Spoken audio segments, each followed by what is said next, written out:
Alright, we back on sports, man. And y'all understand, I'm so tired right now. I'm tired. But we're going to get through this, okay? Now, I know that we saw a hell of a weekend, or let's say the previous 2 weekends of sports, and it's been great. But before I get started on the playoffs for the NFL, there's a couple things I need to talk about with Christie, okay? Before I get started, I need to talk about what's going on here in Philadelphia. Now, for those who don't know what's going on here in Philadelphia, I say this right now, okay? Philadelphia, in the summer, they are going to sponsor a 1,000-foot water slide that is going to take up all of the parkway. Now, people who live in Philadelphia or have been to Philadelphia, you know how far that parkway is, all right? They're going to block off the entire parkway so that you can have a bunch of idiots do, some water sliding down it. Now, when the Made in America concert and all that type of stuff comes here, they block off the parkway. It causes a lot of problems, a lot of traffic problems, parking problems for people who live in that area. All right, so they get upset. A lot of fines. We've seen a lot of violence. We see a lot of things that happen, a lot of police presence that can't handle things. Literally, they are coming off of buses to try and handle things. And I understand this is supposed to be a fun event. These are the same people who are responsible for like the color runs and things of that nature. And I have no problem with the color run because it's for a good cause. But this is simply for entertainment to get people to come down to Center City. This is a tourist, pretty much, attraction day. That's what that is. Why does this bother me so much? Because still, within all of this that's going on, where's our renovations for our football fields? Where's our renovations for our basketball courts? Where's our renovations for our street hockey rinks? This is what I'm talking about. We're having all these massive events in Philadelphia. Like I said, the city council keeps saying, we don't have the money. We don't even have the resources to tap into other investors to get the money. But yet you can pull this off. You've got to be kidding me. And this is what's starting to piss me off now. Now, as I talked about before in the video, about, when Philadelphia wants to build, the cycling, that massive cycling complex so that people can ride their little bikes, and it looks like it's going to go through. It looks like it is.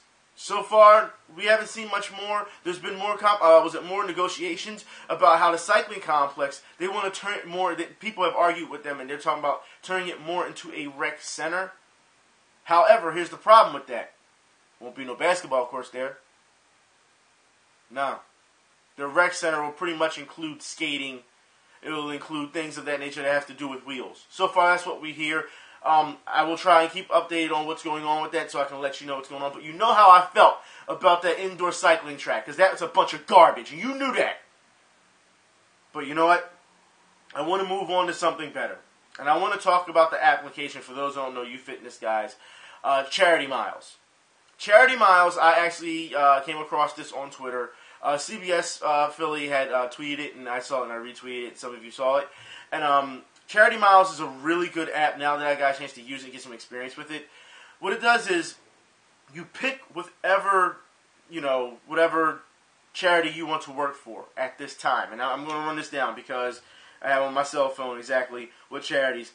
St. Jude's Hospital, Children's Hospital, Children's Research Hospital, Alzheimer's Association, Feed America, the Michael J. Fox Foundation, the Back on My Feet Foundation, the Wounded Warrior Project, Stand Up for Cancer, Shot at Life, the World Food Program, Nothing But Nets, which I'll explain in a minute. Okay, the Partnership for a Healthier America, the World Wildlife Fund, Team for Kids, RED, which is against AIDS, Every Mother Counts, which for those who don't know, Every Mother Counts is when mothers have complications in birth and they die. The money actually goes to making sure that they have better equipment and things of that nature so that mothers can survive childbirth. The ASPCA, Autism Speaks, Habitat for Humanity, Team Red, White, and Blue, the Nature Conservation, the Leukemia and Lymphoma Society, Girl Up, DoSomething.org, Girls on the Run, Pencils of Promise, Souls for Souls, Special Olympics, She's the First, Vision Spring, Crohn's and Colitis Foundation, Achilles International, and the Iron Man Foundation. Now, I'm telling you all these because that's the set list so far. So what you do is, when you have this application, which is for free, okay, it's almost like a pedometer. When you put this application on, you can run, walk, or bike, right? And what it does is you keep the application on, which actually doesn't take that much battery out of your Android or iOS system, and it tracks your movements. Every mile that you walk or run actually raises money for the said foundation that you've picked. Now, like I said, I've tried this last week to see how it worked, and it worked really well. You know what I mean? Like I said, it's free. You don't have to pay anything because they have sponsors that do that for you. That's right. When you pick that said foundation, those sponsors automatically say, okay, this person is they track your running or your whatever. As long as you go over a mile, they will donate said amount of money for that cause. Now on Friday when I did this, I did Nets. Nets for Nets, and the Nets for Nets was I was sponsoring children in Africa who can get nets, because for those who don't know, they have a really bad malaria disease over there with outbreaks. So what the nets does is they're coated with special coating, so when those kids sleep, they don't have to worry about mosquitoes coming in and injecting them pretty much with malaria. That's what it is. I believe the NBA Cares is part of that as well, the sponsors. Steph Curry is a big advocate of it. So I joined on that for Friday. Now, I'm just letting you know now, people, that you don't have to stick with one cause. You don't. So once you're done your workout for that said charity, you can reset. You say finish. You can reset and go to any other charity that you would want to at that time. So you can change charities after a mile or whatever, after you're finished your workout. So today's workout, when I go to the gym, I'm going to do the Wounded Warrior Project for the soldiers, and just keep picking different charities as I work out. So, I mean, that's all it is. You don't even have to work out. You can say you're going out and you walk a couple blocks. Walk a couple blocks, that's a mile. You've raised money for said cause, just for walking. So it goes to show you that this is really cool. I would like to see more charities get involved with this. But for what I've seen so far, A+ in my book. It's a really great app. That's why I'm plugging it right now. So for those who go and work out, who run a treadmill or go biking, or just people just walking, like say you're walking to say you're going to go to the bar or something, go meet some friends, but it's like 6 blocks away or something. You turn on the app and you go and walk. That's all you gotta do. And like I said, you're just walking to go meet friends or something, and you're raising money for said cause. There's also pencils for kids. That cause is kids from around the world who don't have pencils to write. Every time you're walking, let's say you walk a mile, they'll donate money to pencils, and they will send those pencils out to those kids so they have the ability to write. So it goes to show you there's a lot of great charities that are on there. I would like to see more. But shit, all we got to do is walk, run, or bike. That's all. Especially for a person like me who works out. I'm sure others like you who work out as well. It's like knocking out the 2 birds with 1 stone. It really is. It's a great app as far as I'm concerned. All right, now let's get into sports. Let's get to sports. Christie, and I have to talk about this. And I know the Cowboys. We will talk about the Cowboys, what happened to them this week and last week. But Christie is so butthurt. That's right. That he went out and called Eagles fans the worst fans in America. That's what he said. Christie said that. Let's get something straight here, Christie. All right. Christie, this all stems back because when the Cowboys beat the Eagles at home, Christie received, now we'll put the links in the info bar, okay, so you can read the articles. Christie got upset because Eagles fans were heckling him, right? He said that they said unspeakable things. It is a football rivalry.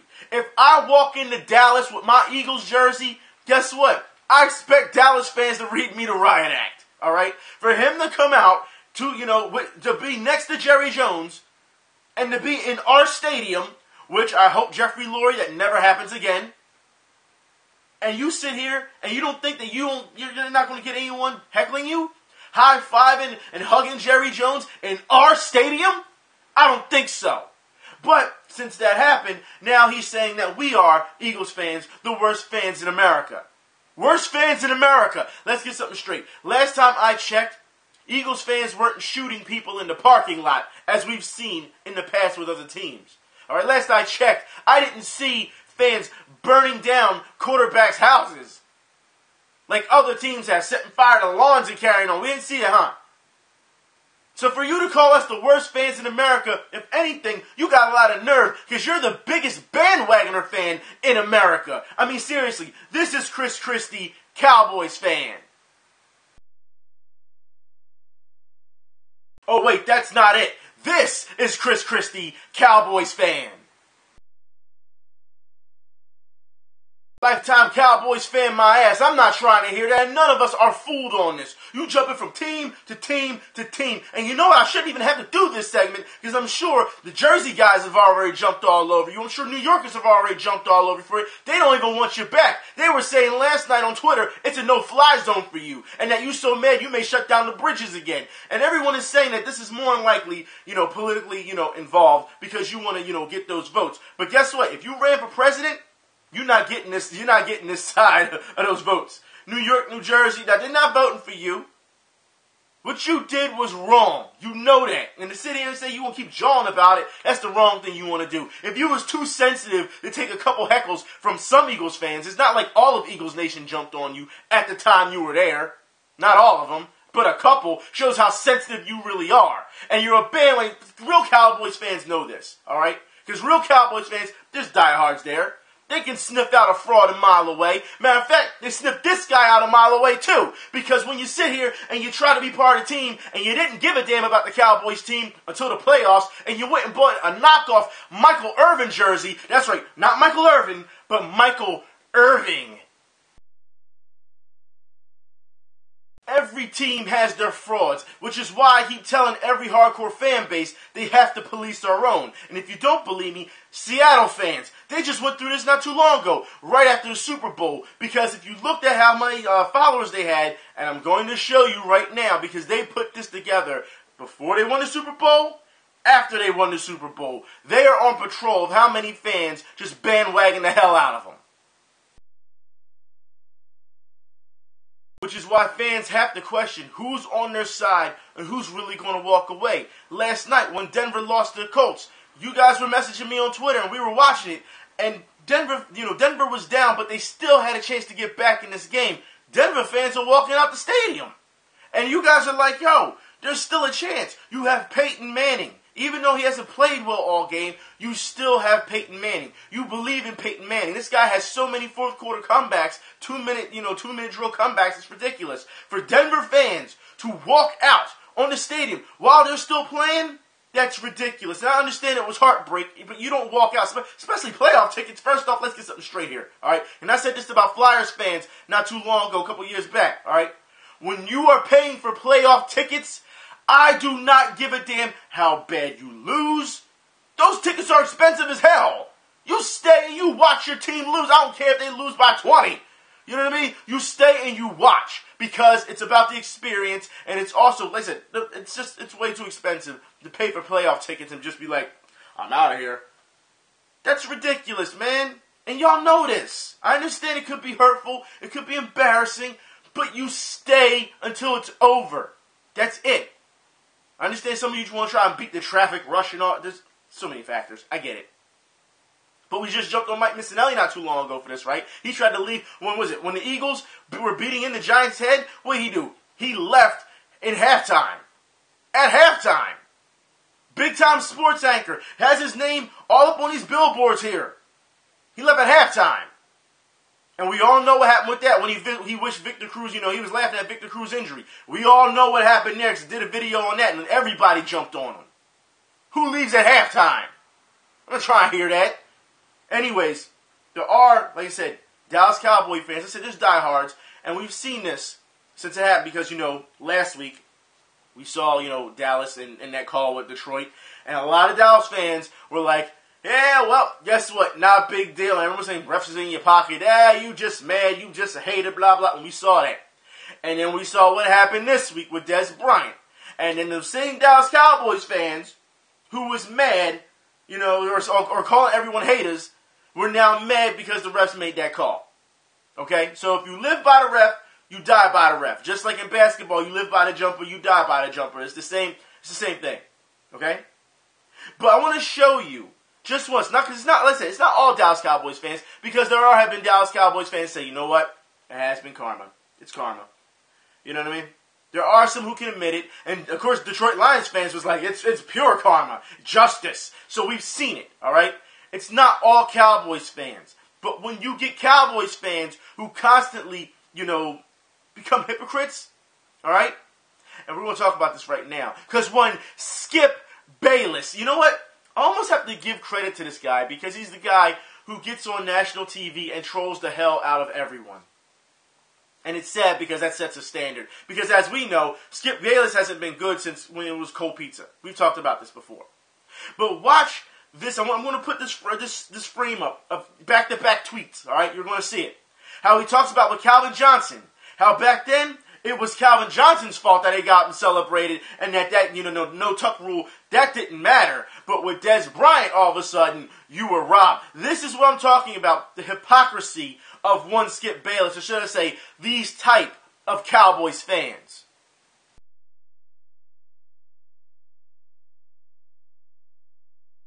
Now I want to rewind for a minute, because before the Cowboys game even happened, and Cowboys fans were taking a lot of heat for, the game last week. And you know how Des Bryant came out and pretty much ordered the ref, hey, take the flag off, that's ridiculous, and the ref picked up the flag. And everyone was like, well, why is Des on the field and not getting a penalty for not having his helmet on and all these type of things and yelling at the ref? It's unsportsmanlike conduct, and he was never flagged, right? Okay, well, if you don't know what happened, at the Ravens-San Francisco game, John Harbaugh did the same thing. He stepped on the field to yell at one of the refs because he saw an illegal shift, and he said, and here's the story, all right? Apparently on the play, the Patriots only had 3 linemen, and they were using another guy as an illegal receiver. Apparently that's the story. And John Harbaugh caught this and stepped on the field to get the refs' attention. And the refs flagged him. And when he tried to talk about it, they didn't want to hear it. They wouldn't pick up the flag because it was an illegal play on the Patriots, right? So, the commentators decided that they were going to take a shot at the Cowboys because of this. This is what they actually said. So I want you to listen. This is, like I said, this is way before Cowboys-Packers. This is what the consensus was, like I said, within the NFL, and this is what the commentators said about the Cowboys getting that call against the Detroit Lions.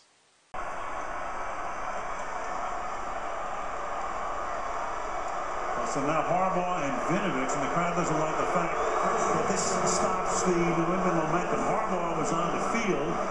There's the flag that comes in. Harbaugh was way out onto the field. Now the so-called coaching box, I guess, is...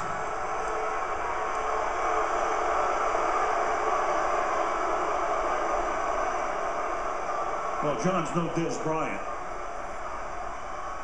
And Des Bryant didn't get called. No.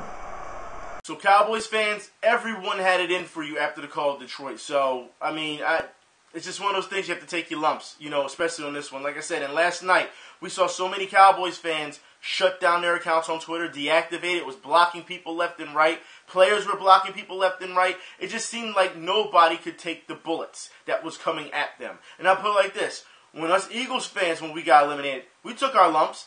When Detroit lost, they took their lumps. It was like, it was ridiculous that so many teams took their lumps. But when it comes to the Cowboys, y'all don't want to take your lumps. Like, you just can't start deactivating your account because people are saying, ha ha, Cowboys lost. Ha ha, it's karma. How you feel now? Like, I put it like this, Cowboys fans, if anything, you should be happy you made it this far. You should be.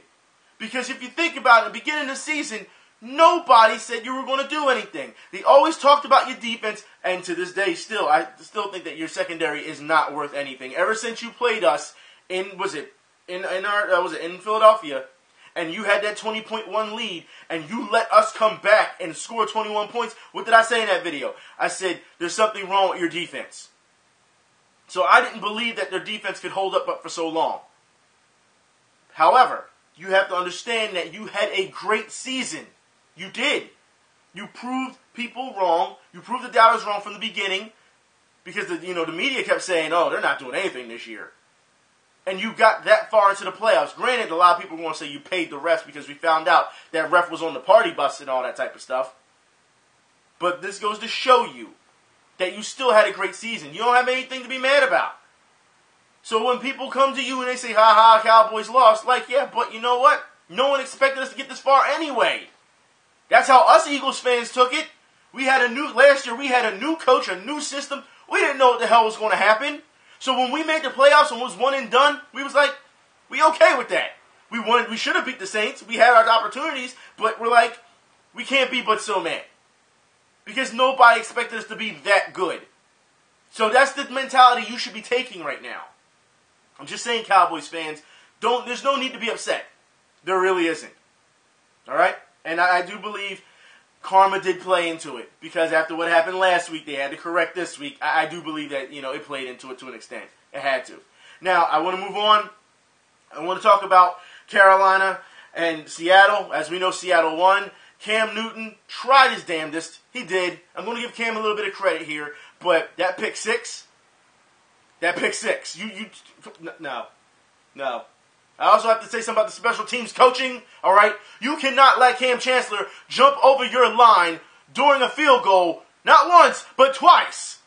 Meaning he knew the snap count, and you didn't even try to vary it at all. He knew it. He knew it was coming. He did it twice, and that's absolutely ridiculous. That is unacceptable. That is absolutely unacceptable. I cannot believe that. No. Don't want to hear it. And you have to understand, sometimes, even if the snap count isn't said, the guy who's holding the ball will do like this. That's what he'll do. And if he does that, that means hike the ball. So if he's not even hearing the snap count, and he's watching the guy who wants the ball so he can set up the kick, he's waiting for hands. But as you know, he was already in the middle of running. He was already taking off, which tells you that he knew. Carolina played a tough game up till about, I'll say, the third quarter, and then they tried to do comeback mode in the fourth quarter. They did play a tough game for a team that was 7-8-1. You showed you had some type of moxie. I'll give you that. Especially against Seattle. Out of all teams, Seattle. So, Carolina Panther fans, you have nothing to be ashamed about. Ravens Patriots. I'm kind of disappointed. Because I kind of figured that, what happened with the Ravens Patriots and Joe Flacco, and I've talked to a number of Ravens fans on the phone who are so upset at Joe Flacco. They've never been for Joe Flacco throwing the ball anyway. All right, so when he does these type of things, especially in clutch situations, and he throws that interception, because that's your chance to come back and win this game. I understand you have to throw, but people are saying your running game was going so well, why did you abandon it to keep throwing the ball? You have to understand, Patriots secondary isn't that great. That's why. Yes, you should have kept running the ball to keep the defense honest, because that's what you have to do. You run the ball to open up the pass to keep it honest. But the Patriots defense had the secondary, they had so many holes in it, it was like, let's take the gamble. The clock is against us. We have to do something. Ravens defense didn't put enough pressure, if you ask me, on Tom Brady. And the times that they did put pressure on Tom Brady would get up, and we saw it. Got up, started yelling at the ref, which I don't understand. You are not allowed, I don't care if you're Tom Brady or not, you are not allowed to get in the ref's face like that. That's a flag. But that's Tom Brady. You know what? I saw that as, I'm Tom Brady, you're supposed to protect me. You made that rule once for me. I'm Tom Brady. That's how I saw it. Tom Brady is a great quarterback. I'm not going to take that away from him. He knows what he's doing. All right? I think he is a really great quarterback. However, when he has these times where he throws these type of tantrums, which are very, they're very rare. You don't see him go off much. So I think that sends a message that refs, yes, I'm pissed off. You don't see it much. You better take account of it. That's what it felt like. The Ravens was swallowing it up. And you know what? There was a lot of holding calls, too, against the Ravens defensive line that they didn't call. But, whatever. The Patriots advance. Denver, once again, postseason Manning strikes. And the Colts go on to win this game. It is amazing to see.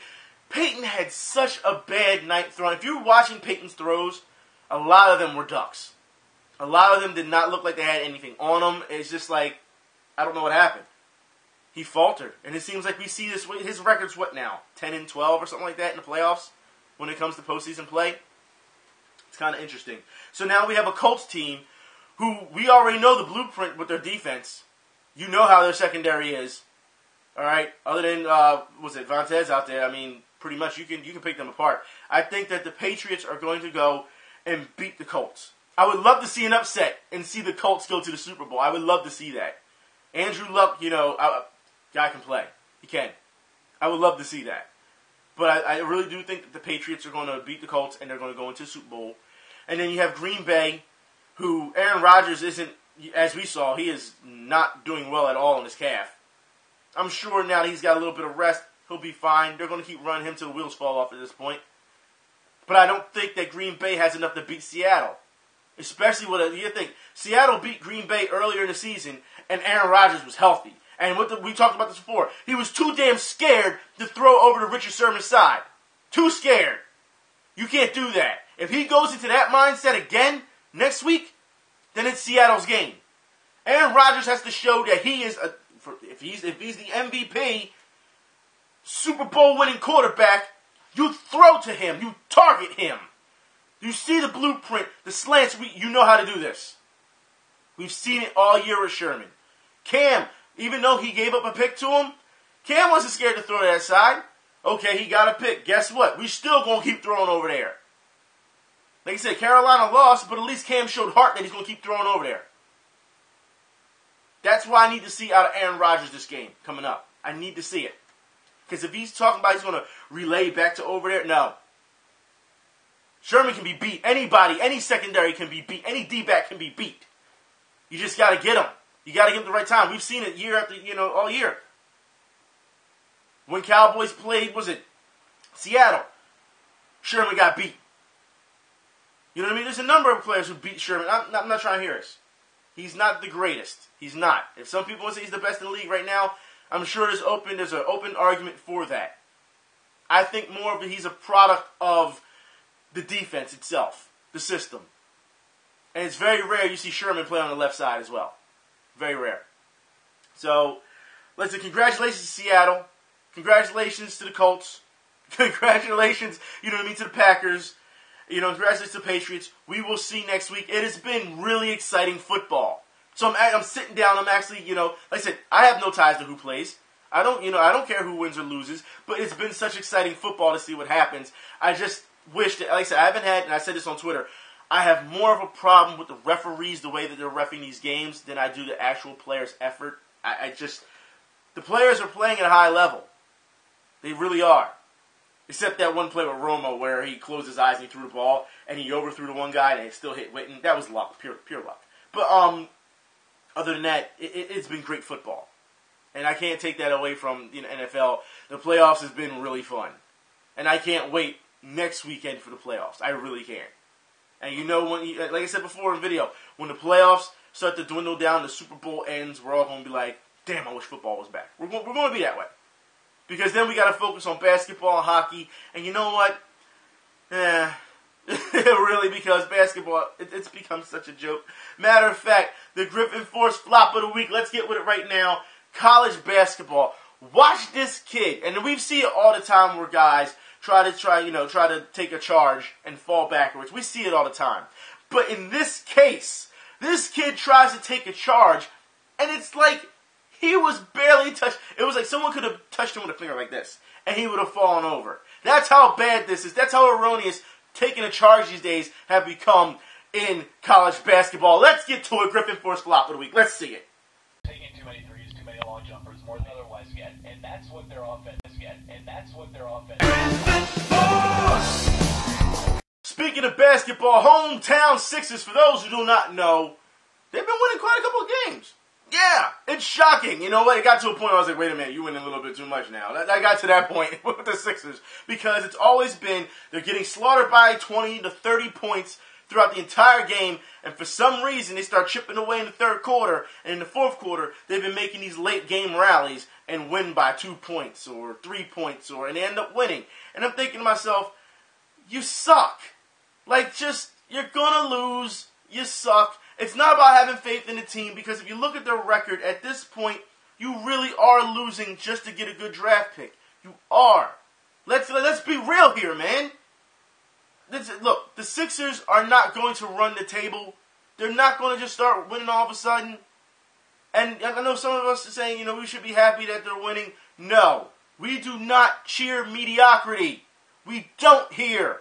The Sixers have a legacy here. You understand the past. AI, Doc, Moses, Cheeks, Barkley. I mean, the list goes on, man. Like I said, we can bring in Dana Barros. We can bring in Tim Witherspoon. Clarence Witherspoon. We can bring in all these people. And you have to understand that we have a legacy here of basketball. It's a basketball town.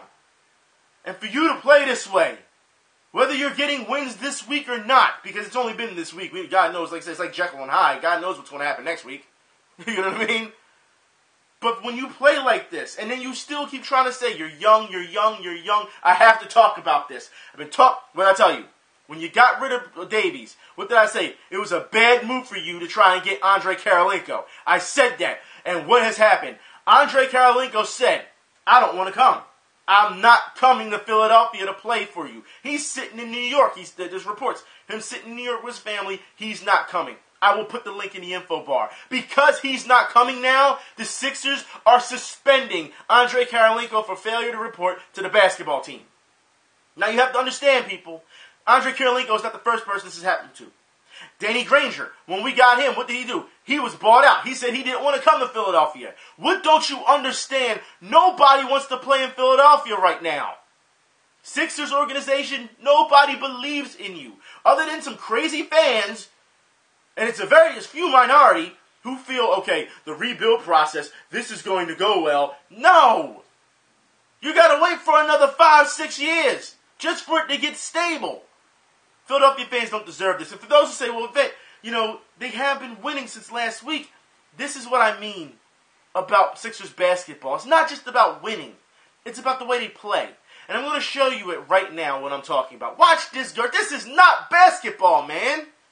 Tonight for Kevin Garnett. The Nets playing tomorrow night in Detroit. Garnett does not play in both back-to-back games, as Papa Mute gave it away to Plumlee.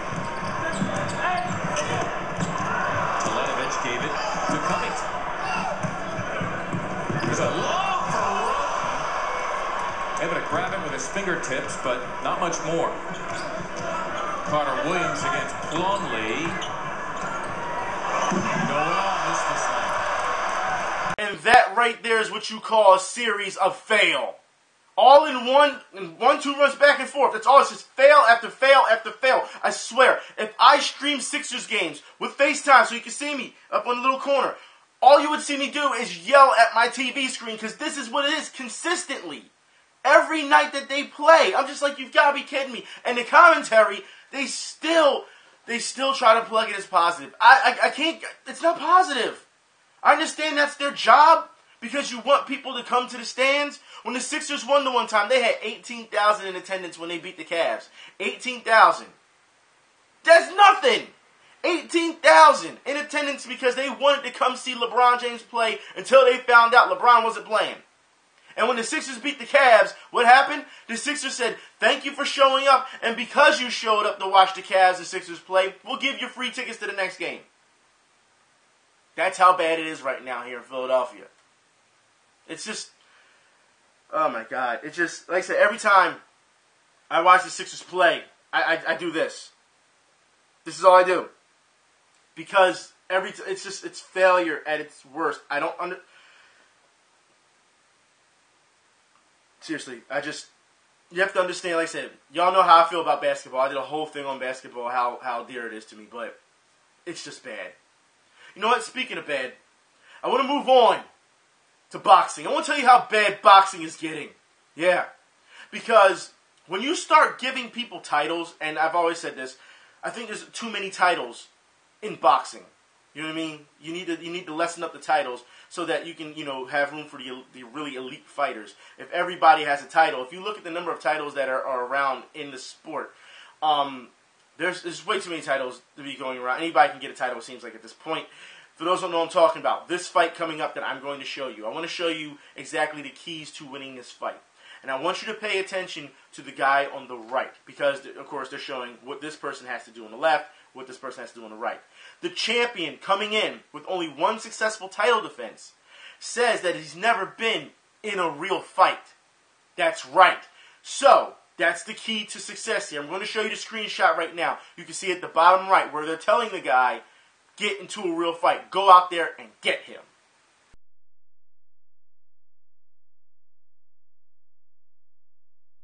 So what did that boxer do? He took that advice to go get him. And you can even hear in the commentary that it's still saying, this champion has never been in a real fight. And this is what happens.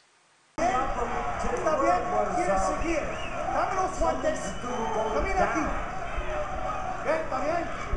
shot here.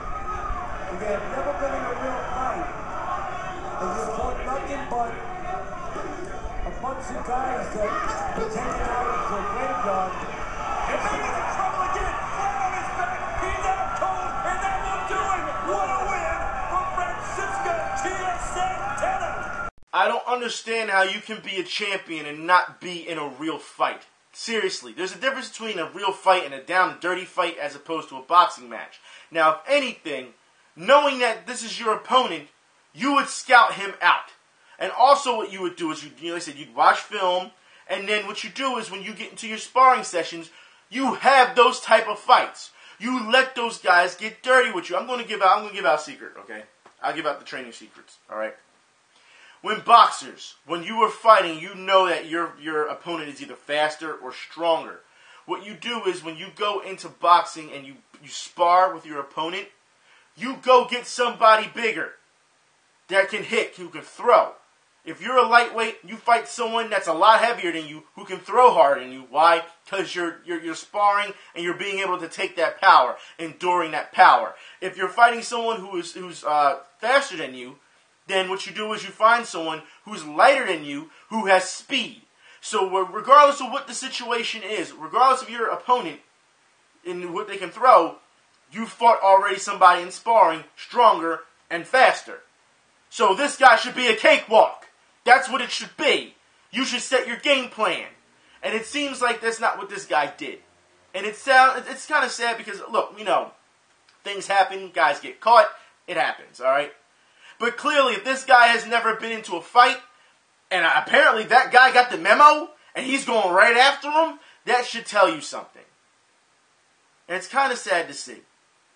Speaking of sad, I want to talk about some sad news with one Jon Jones. Now, I'm sure that we all saw the Cormier-Jones fight, and a lot of people were very disappointed the way Cormier performed. We know that, he took off the 4th round. He has admitted it time and time again in interviews. He took off the 4th round.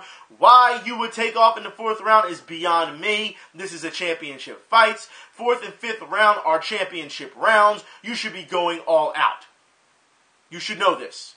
But that's not what happened. Cormier knew he could do better. He was gassed. And the thing is, when he interviewed, he was like, I wasn't gassed. I wasn't tired. But then turned around and said he took off the 4th round. If you took off the 4th round, you were tired. You were gassed. Jon Jones never let up. Now, as we know after the fight, Jon Jones deserved the win. I didn't like what happened at the end, where he put his hands up and then he still punched Cormier.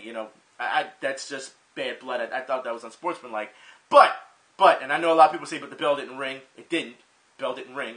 But now that we know that Jon Jones checked himself in to a rehab clinic because he's been caught with traces of cocaine, now we have a lot of people who are very upset. A lot of UFC fans and fighters who are upset about this because Dana White has applauded the fact that, he's going to go get help.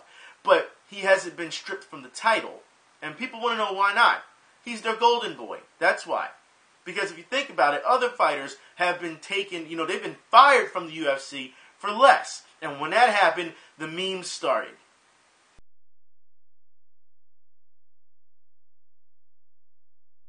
While I hope Jon Jones gets the help that he needs, because you never want to see somebody fall on hard times like that, especially when you're at the peak championship. And here's the sad part, because after he beat Cormier, he was like, on Monday, I'm going right back into training. He was like, I'm not taking any days off. He's like, because he said he doesn't train for a fight until that fight is announced. He was like, now on my off time, pretty much the off season for him until the next fight, he's going to start training. So he was like, on Monday, I'll be right back in the gym. And then the announcement came that he's checking himself into rehab. So it's that's kind of, it's bad to see, However, this is how I feel. Because he's checked himself into rehab for this abuse, because let's be honest here, people, it's not just like he did this one time. If he's checking himself into rehab, it's abuse. He's abusing it. I feel as though he should be cut from the UFC title. They should strip him from it, as far as I'm concerned. And when he gets back out of rehab, he should have to fight his way back up. That should be his punishment. If you're firing guys for testing for weed, and you're firing him for the UFC, this guy got caught with cocaine. I don't care how much of a golden boy he is. You cannot play a favoritism or set a standard like that. I'm saying, if you don't want to fire him, take the title from him and let him fight his way back up. But for what we're hearing so far, he's allowed to keep the title. He's allowed to, you know what I mean? And here's the thing, a lot of people also make the argument for, is with Cain Velasquez. Because Cain Velasquez, as we know, he was hurt for a very long time, but he still held the title for a very long time until, as we know, they stripped him of it and they had to have an interim title fight. And then Velasquez came out and said, he was like, well, no matter who won the title, they didn't beat the real champion, and we'll have a real title fight when it's time. That was his approach to it. But Jon Jones should be stripped, as far as I'm concerned, in my opinion, from the title until he gets himself clean. It is sad to see because if you know what he said about Rampage Jackson when they had fight, he had said, you don't disrespect the sport any. I just don't fight, in this sport just for money. It's for honor. It's for loyalty. I would do nothing to disrespect the art and disrespect the sport. And then you go and do something like this, which disrespects the sport.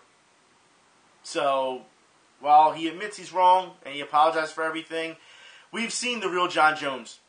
And I don't mean that as in, oh, he's a drug user. No, we saw that during, what happened with him and Cormier. And he didn't know that he was on the mic. And he didn't know that they were live on camera. And we also know that, let's be honest here, they're fighters. They're going to talk trash. They're going to get in each other's ear, try to get into their heads mentally. They're fighters. So if it happened, it happened. But Jon Jones has always carried himself, very polished, media polished champion. He's always done that. So it was kind of a shock to see it. But then again, you think these guys, they fight. This is what they do.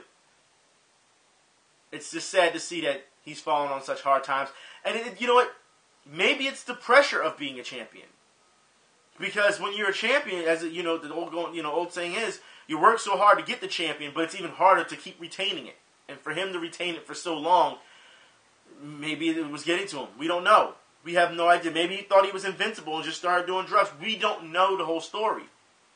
I'm not going to make any excuses for Jon Jones. Like I said, he should be stripped of the title. I just hope that, he can come back from this. There are a number of UFC fighters who have a lot of abuse problems, substance abuse problems, and some of them didn't come back from it, some of them did, and I applaud them. But this is something I've seen a lot of people also say, like in comments, like in articles and things of that nature. I don't care what these fighters do on their off time. I just want to be entertained. And I've said this before. You can't sit there and say these are people. These are people who are putting their bodies on the line, sacrificing, for something that they feel that they're worth. You go out and you get what you're worth. He went out and he became a champion. And then he does this. Kind of blemishes a lot of things. Because then a lot of questions ask, well, how many times has he gotten away with this? Because for what we hear, it was brought up in the drug test. And, a lot of people start saying that the Vegas Commission try to cover it up. So there's a lot of conspiracy theories out there for it. Anyways, coming up, we have some UFC fights coming up this week. I believe McGregor will be fighting soon. I can't wait to see that. I believe that's coming up. And also in boxing, Stavern versus Wilder. I'm looking forward to that. This is going to be an interesting boxing match because I think Wilder is more athletic. If anyone saw Stavern's fight, his previous fight, I really wasn't impressed with Stavern, the way he fought. So we'll see what happens. I think Wilder, if he sticks to the outside and he keeps his athleticism, I think he can win this. And for what we're hearing, whoever of the two win, have this fight, they're eventually going to meet up with Klitschko, and they're going to have this big fight. So we'll see what happens. Anyways, I'm done. Hopefully you enjoyed the video. I will talk to y'all later. Y'all be safe. Please, if y'all have something to say in the comments, by all means, go ahead. Especially on this whole Jon Jones thing. I know it's a big topic. It is. Cowboys fans, like I said before, hey, you had a great season. Not going to jump on you and be like, ha, ha, ha, ha, Cowboys. Nope, not going to do all that. You had a great season. Every team that lost, what did I say on Twitter? I was like, there's a seat on the couch for you right here. It's all right. Just sit back and chill. Relax. Your season's over. I know a lot of angry and emotions. Cowboys fans, what you went through last night, now you know how we felt. So, just saying. Anyways, talk to y'all later. Y'all be safe. I'm out.